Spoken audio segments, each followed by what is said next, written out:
Hi guys! Another day, another video na naman na tungkol sa mga bantam. Yan. Update ko nga lang pala kayo sa mga ipamimigay natin sisiw dito. Likot na itong inahin eh. Labas mo natin inahin. Update ko nga lang pala kayo sa pinamimigay, yung bibigay nating sisiw dito.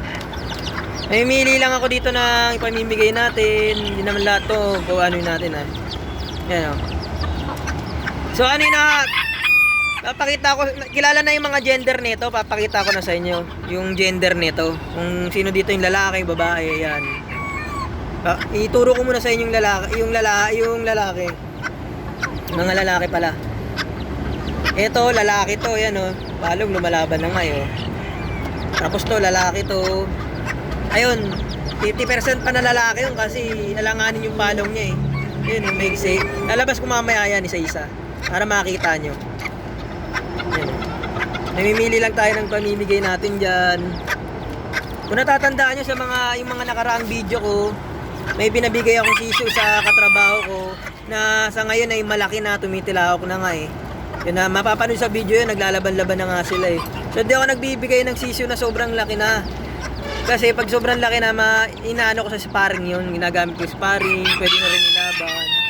So, parang ayoko na ibigay, nang hinayang ako. Kaya nagbibigay ako yung mga sisiw pa, kaya palakin.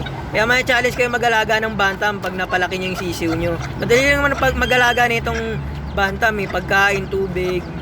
Bantayan nyo lang sila. Ikulong nyo lang sa maayos na kulungan, yung hindi dadaga, hindi kakainin ng daga, pusa, mga ganun. Papalaki nyo yan. Ilawan nyo lang tuwing gabi. Ito maghapon na kaya may ilaw sila eh. Yan. Kahit dalawang sisiw yan, mabubuhay na yan pag nilagay nyo sa ligtas na kulungan yan. Lalabas lang natin sila isa-isa. Kikilalanin natin kung sino lalaki sa kanila. Wait, teka lang ha. Ito nga guys yung isang sisiw na nilabas ko.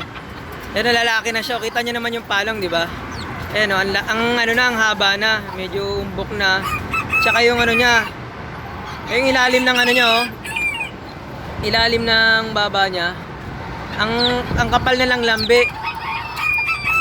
So ito ay isang 95% na ito ay isang lalaki. Yan. Ito nga pala pag lumaki to, parang blues to, kaso ibang klaseng pagka-blues niya, may pagka-brown. Mamaya parang katulad sa lolo niya na blues na kulay brown. Yan. Paglaki ko nito, ito ay isang green legs to eh, green legs. Yan. Lalaki ho yan, isang buwan na. Isang buwan na ho siya. Uy, ito patalon. Wow. Di ba, napakalakas na ng katawan niya. Mahulog na dapat siya eh, pero nakakalipad pa rin siya. Kuha naman huli tayo ng isa. Brown ho yan paglaki, katulad ng lolo niya. Mamaya papakita ko. Ito naman isa guys ay isang lalaki rin. Ito talaga pure na blues to, kulay gray. Kakulay ito ni Dragon. Yan din yung palong niya, kitang-kita nyo rin umbok na. Tsaka yung meron pa akong tinitignan rin dito eh. Katulad ng kanina. Ayan, yung lambe, kitang-kita nyo naman yung lambe, di ba? Yan. Kaya ito ay isang 100% lalaki na to. Isang buwan pa lang siya. Yung paa niya parang dark green. O kaya lang yata, kulay tingga to. Yung paa niya. Yan.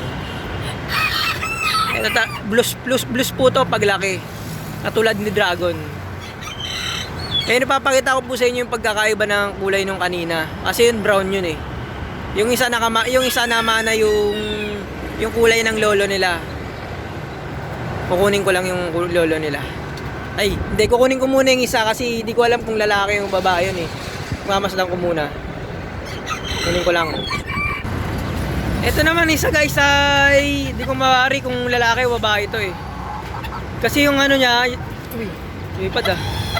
Yan, pumasok sa guys sa kulungan. Sa kulungan ni Destroyer. Bahala ka yan, bubugbugin ka ni Destroyer. Kunin ko lang siya. Buti hindi siya pinapatulan ni Destroyer. Kung na pala siya kukunin, dyan na lang muna siya. So itong sisiw na to guys ay hindi ko mawari kung isa tong babae o lalaki kasi yung palong niya hindi masyadong Umbok, di katulad nung kanina. Yung dalawang kanina na nilabas ko. Tsaka yung lambi niya, di masyadong angat. Ayan oh. Pero ang bumabase na lang ako dito sa dibdib niya. Kasi kulay itim ang dibdib niya eh. Parang napagkamalan ko rin dati na si Dragon. Si Dragon dati napagkamalan ko yung babae. Yung pala lalaki pala yun. Kaya naging tatlong lalaki yun. Kaya yari ka dyan kaya Destroyer. Kunin lang natin yung guys yung pag nagkaiba ng dalawang gray na lolo ni Dragon. Ay si Dragon at saka lolo ni Dragon. Kunin lang natin. Ito nga pala guys yung isa kong blues na kulay brown. Ito yung magiging kamukha, magiging itsura nung isang kaganinang nilabas ko na sisiu na may brown na ulo. Yan. Hindi ko kulay gray yan ha, kulay brown yan. Isang binabae. Parang chocolate, parang kulay ng kalapate, mga ganun. Yan. Blue ang pa niya, blue leg siya. Yan. Ito yung lolo ng mga sisiu kanina. Natatay ng nila, ng inahin. Kulay brown ho yan ha. Yan. Kukunin naman wala natin yung isa, yung apo niya. Apo niya rin yan is Dragon, kukunin natin. Tingnan niyo po, tingnan niyo mabuti yung pagkakaiba nila. Pare-pareho silang blues pero may pagkakaiba pa rin sila. Ito nga pala guys si Dragon. Ayan o. Tingnan yung pagkakaiba ng kulay nila. Okay, patong ka lang dyan sa kamay ko. Tingnan yung pagkakaiba po ng kulay nila oh. Ito po si Blaster. Si Blaster ay isang brown. At ito si Dragon, isang kulay gray. Yan, magkaiba silang kulay. Pare sila uy, kumakaya sa pa ako ah. Uy, masakit. Teka lang. Magkaiba silang kulay. Yan. Isang brown na binabae. Denny. Tsaka isang brown na di brown. Gray. Yung gray. So, wala pang ligo to pero pag pinaliguan to, kinis lalo balayibo nito. Yan. May isang blues din na kulay gray. Ito talaga ang kulay gray na si Dragon. Yan. Isang brown. Didikitin lang, paglalapitin lang natin. Yan, nakita nyo ba sa camera? Yan, iba. Ang layo sa kulay, di ba? Yan po ang pagkakaiba.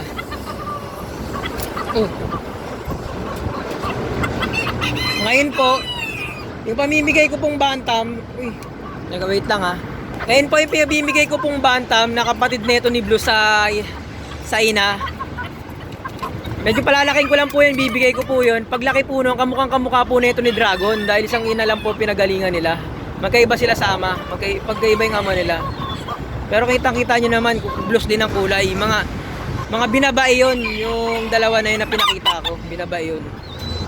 So palalaking ko lang ngayon, pamimigay ko rin, isa lang ang kukunin ko dun. Kasi pag ganito po kalaki yung binigay ko, di na po ako nagbibigay ng ganito kalaki kasi pinang-sparring ko na po ito sa mga bantam ko na nandito dito na nasa akin yan. Pag mga ganito nakakapanginayang naibigay ho eh. Ang laki na ho eh. Mapapakinabangan na sparring, pwede na rin nilaban kung lalaban po kayo ng bantam. Ganito din palaki yun. Ganito yung paglaki, ganito yung itsura. O nga guys, meron nga pala akong pamahiin sa pagpamimisa ng bantam, paglilimlim. Ito yun oh. Ito yun na sinabi rin to sa akin ng mga sabungero yan. Sinabi rin nila sa akin na effective naman na matagal ko nang ginagawa yun, effective din naman eh. Ito, papakita ko lang sa inyo. Ito nga pala guys yung pamahiin ko pag nagpapapisa ako ng inahin. Papalimlim ako. Hindi ko tinatapon yung mga pinagbasagan nila ng shell, yung mga shell nila yan. Hindi ko tinatapon to. Yan. Sabi sa akin ng matandang sabungero, wag mo daw itapon yung mga pinagbasagan na shell. Pamahiin lang naman yun eh. Na wala namang mawawala kung susundin mo. Huwag mo daw itapon yung mga shell na pinagbasagan nila. Kasi para tuloy-tuloy daw yung pagdating ng sisiu, mga ganun. Para madali ka daw ulit magkasisiw. Yan. Yan ang buo pa oh. Buo pa yung iba. Yan yung mga pinagbasagan nila, yung mga sisiw na pinamisa ko. Yan.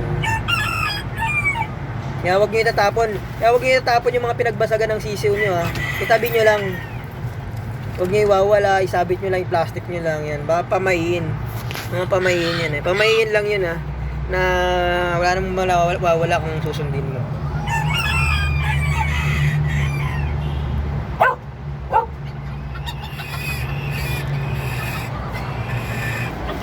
So yan lang guys, maraming salamat sa panonood. Kung interesado nga pala kayo sa mga ganitong video, subscribe lang po kayo, like and share para marami pa po tayong mapag-usapan na tungkol sa mga bantam. Ayan o, magkikit ng mga sisiw.